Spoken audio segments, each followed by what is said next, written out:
All right, beginner guitarists. We're going to do three things today. We're going to take a look at the two new chords, G and C. We are going to take a look at a song made popular by the Everly Brothers called Bye Bye Love. Second thing. Third thing, we're going to talk about strum patterns. One of the things that will help you progress as a guitarist is if you don't get caught in the trap of only learning one way to strum the guitar. And I can show you what I mean. If you go somewhere, maybe you've been to a party and you hear somebody and they play every single song, doesn't matter what they're playing, that's the same strum pattern they might be using for every single thing. You start to say, well, mix it up a little bit. So this song isn't going to provide you with a ton of strum patterns, but it will get you thinking about what it means to potentially stop or start or change your strum pattern. Okay. First things first, the G chord. Two ways to play the G chord. The most common way, take that index finger, put it on the second fret of the fifth string, also known as the A string. Take your middle finger, put it onto the third fret of the low E string, also known as the sixth string. And then take your ring finger and put it also on the third fret of the high E string, known as the first string. Should sound like this. Again, if your chord sounds like this, that's because you're not pressing hard enough. So that's the G chord. I'll give you another little, you can see from the top here, they're on two separate frets there. They're not, sometimes I see people trying to play them on the same fret. Second fret, third fret, fifth string, sixth string. I get the angle here. There you go. If you need to, drop your wrist a little bit so you can make a little bit of room between your fingers there so you don't end up muting them with your hand. I'm going to talk about the C chord, and then I'll go back to the G chord of all things. But the C chord, I take my index finger, first fret, second string, also known as the B string. I take my middle finger, fourth string, known as the D string, on the second fret. And then I take my ring finger and I put it into the third fret of the fifth string, known as the A string. And you can see this chord requires a little bit of reach to be able to get across three frets. And you can see it almost makes like a downward angle or arrow. Although I have skipped the third string, the G string, I am on the second string, fourth string, fifth string. And for the C chord, you should really try and play it with just the bottom five strings, like that, so that it starts off with a C note as the bass note there. You can achieve that two ways. You can either learn to strum just five strings, or you can cheat a little and take your thumb and just make it touch the top string there. And then I can strum everything, and I don't have to worry about a note coming from my low E string. Okay.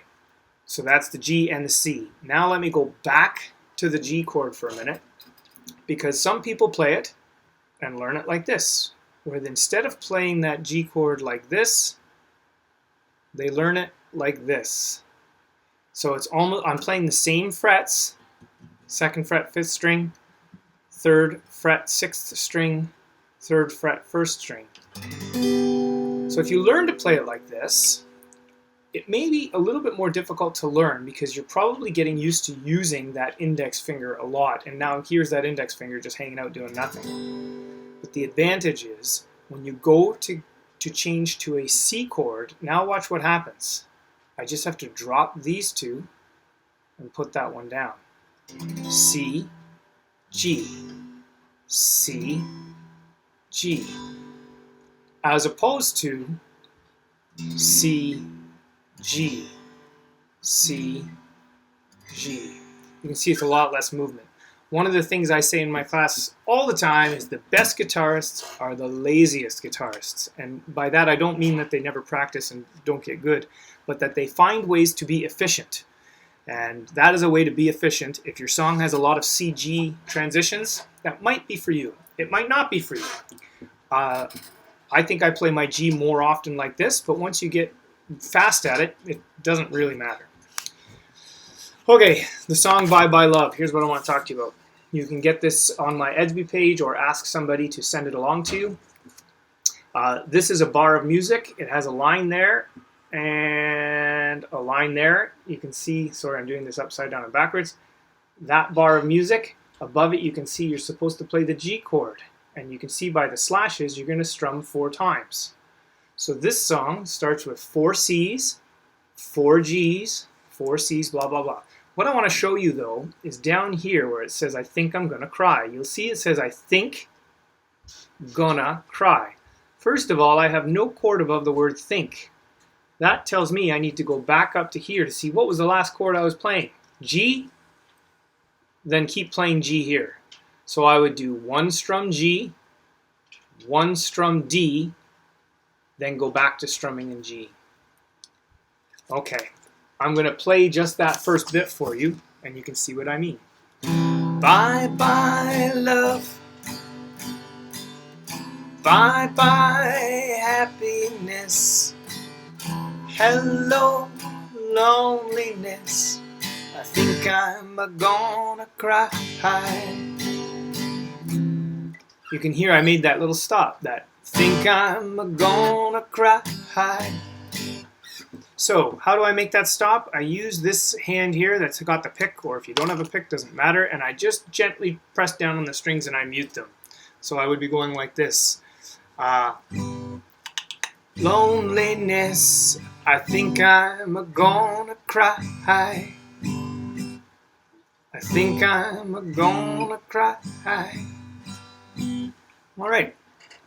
You can find that music about anywhere. Look for it where it starts off on a C chord, and you'll find the rest of it. The other place where they do a pause in this song that sounds really nice is for the beginning of the verses. There goes my baby with someone new. So the chorus would end with, bye bye my love, goodbye. There goes my baby.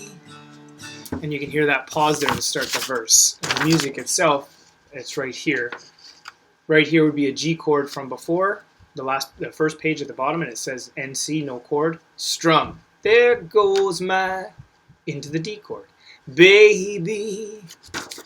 All right, a great little song to play around with, well known, very popular, lots of people know it, so they'll sing along with you, and a great way to practice those stops to start to think about your strumming really, really matters.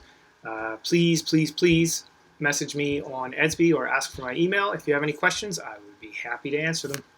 All right, have yourself a great day.